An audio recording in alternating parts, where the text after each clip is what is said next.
Welcome to The Explainer. Today, we're going to tear down and then rebuild, basically. We're looking at a blueprint for building a solid financial future, and it all comes from a workshop by World System Builder. We'll break down their core lessons from how to get a handle on debt to really making your money grow. So let's just start with a number that is, well, it's huge, over $14.5 trillion. That was the total household debt in the US back at the end of 2020. And look, this isn't just some random statistic. It's the reality that makes understanding your money more critical than ever before. And that massive number really boils down to this one simple but really powerful question. Because when you put it this way, it's not some abstract problem anymore, is it?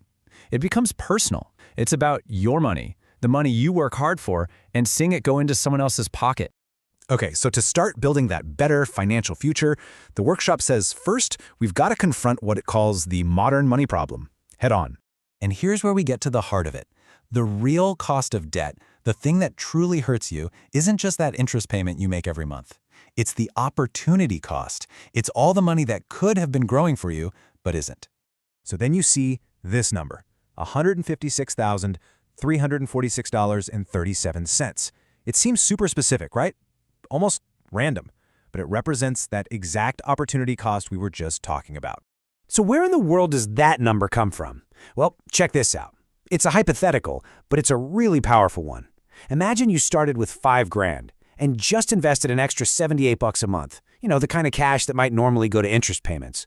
Well, over 30 years, assuming an 8% return, it could grow to over $156,000. That is the true price of being in debt. And this quote just cuts right to the chase. It frames the whole issue perfectly. Are you the one earning the interest, or are you the one paying it? Because on one side of that line, your wealth is compounding and growing for you. And on the other, it's constantly getting chipped away. It's presented as this fundamental fork in the road on your financial journey. All right, so let's dive into the first big building block, creating a solid base for your finances. This is all about getting control of your cash flow and finally tackling that debt. You know, the first step here isn't about some crazy, drastic sacrifice. It's actually about the small stuff, the practical, everyday changes that really add up. We're talking packing your own lunch, shopping around for insurance, using coupons. Each one might seem kind of minor on its own, but when you do them together, you can free up a serious amount of cash to throw at your goals. Okay, so you freed up some extra cash. Now what? How do you actually attack that mountain of debt? Well, we're shown two really popular strategies.